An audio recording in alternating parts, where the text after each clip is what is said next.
Welcome back to The Explainer. So today, we're unpacking a really fascinating and honestly kind of terrifying paradox right at the bleeding edge of tech.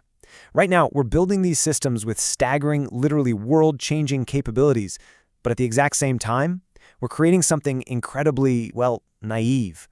Think about it. We're essentially handing over root access to a genius that has absolutely zero street smarts. Through the research, the patents, and the expert insights we're diving into today, we're going to explore this massive gap between artificial intelligence and what we desperately need right now, artificial wisdom.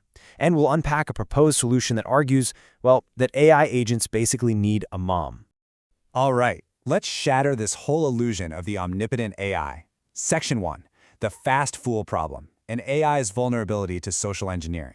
I want to kick things off with the direct question. This was actually posed to a panel of security experts over on the IBM Security Intelligence podcast. Who do you think is more likely to fall for a social engineering scam?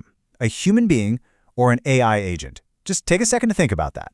You might assume in AI, right? With all that vast data processing, it would spot a scam from a mile away. But the experts totally agree.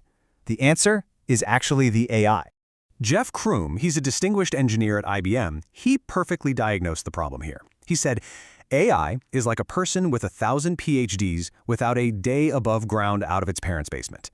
It has massive, off-the-charts intelligence on one level, but literally zero common sense. It completely lacks that lived experience that tells us when someone's trying to con us, or, when a request is just totally unreasonable. And this exact dynamic creates what the industry is calling a fast fool.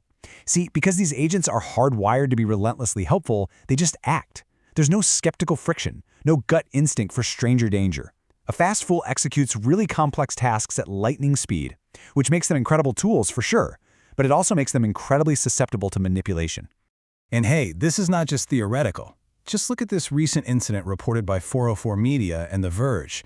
Hackers simply posed as legitimate Instagram account owners, messaged Meta's AI customer support agent, and just asked it to update the accounts with new emails the attackers controlled. And the AI agent? It just did it. It complied immediately, not a shred of suspicion. It just handed over the account recovery links, resulting in likely takeovers for over 20,000 users.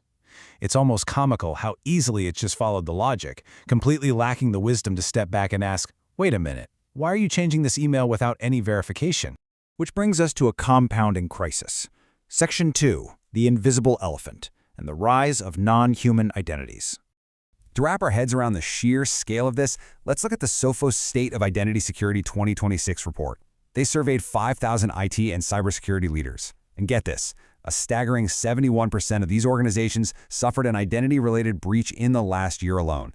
Getting identity right is really hard, and right now it is absolutely the primary attack vector for cybercriminals. But here is the absolute wild part of that report. 41% of those successful identity breaches involved non-human identities, or NHIs. So we're talking about API keys, service accounts, and AI agents. And in a lot of enterprise environments, these non-human identities outnumber human identities by ratios as high as 100 to 1. This is exactly why it's the invisible elephant. According to the data, only about a third of organizations regularly audit or rotate their non-human identities. Think about it. If someone steals your personal password, you're eventually going to notice, right? But what if an attacker compromises an AI agent sitting right now in your own enterprise network? One that was spun up months ago and never checked on again. Nobody's watching. These dormant, highly privileged accounts just sit there in the dark until they're inevitably exploited. And when you combine that severe lack of oversight with autonomous agents, well, the tension really builds. Section 3. Enter the AI worm, an automated exploitation at scale. So researchers at the University of Toronto recently built exactly this, a new AI worm.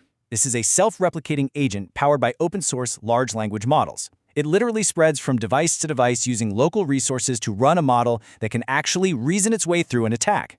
Instead of just spamming one fixed exploit, it dynamically figures out different vulnerabilities for each specific device it hits. This proves that adaptive, reasoning-based malware is not some sci-fi future prediction anymore. It is a current, waking reality. And because we're dealing with open-source models here, there's no centralized kill switch. I mean, with over 2 million models available on platforms like Hugging Face, the genie is well and truly out of the bottle. Attackers can operate entirely outside of central safety controls. We just can't rely on centralized platforms like OpenAI or Anthropic to simply kick the bad guys off. So how on earth do we fix this? Let's move to Section 4, Intelligence versus Artificial Wisdom, and why AI desperately needs street smarts. The gap here is super stark. On one side, artificial intelligence gives us 1,000 PhDs. Incredible book smarts, sure, but it's naive, gullible, and relentlessly helpful to a fault. On the other side, we have artificial wisdom. This is street smarts, gut instinct, skepticism. It's what experts are calling the WWMD heuristic, what would mother do? While AI knows facts and logic, AW understands manipulation, context, and that absolutely crucial concept of stranger danger. But here is the hard truth we have to face. We can't simply teach an AI to have a gut instinct. I mean, let's be real, we haven't even completely solved the problem of social engineering for humans.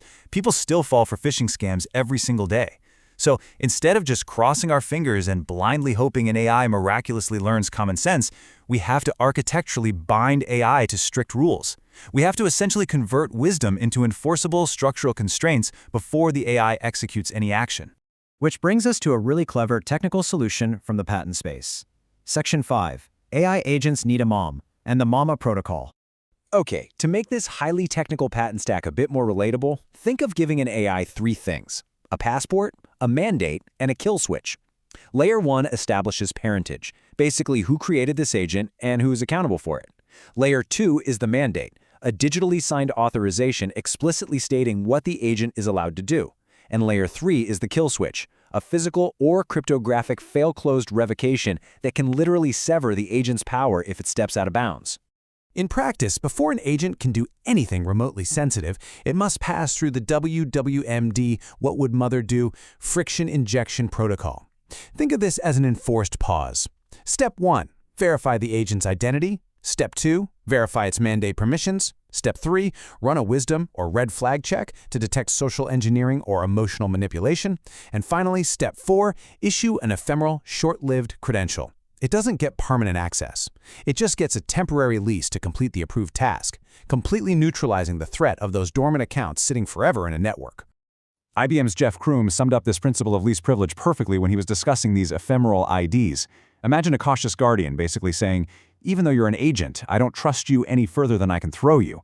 I'm only going to bound you to this task, and only for the specific period of time, and then your ID goes away.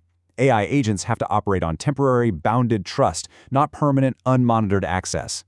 So the crucial takeaway here is this: the AI itself actually doesn't need to be inherently wise, as long as it's constrained by a guardian identity layer.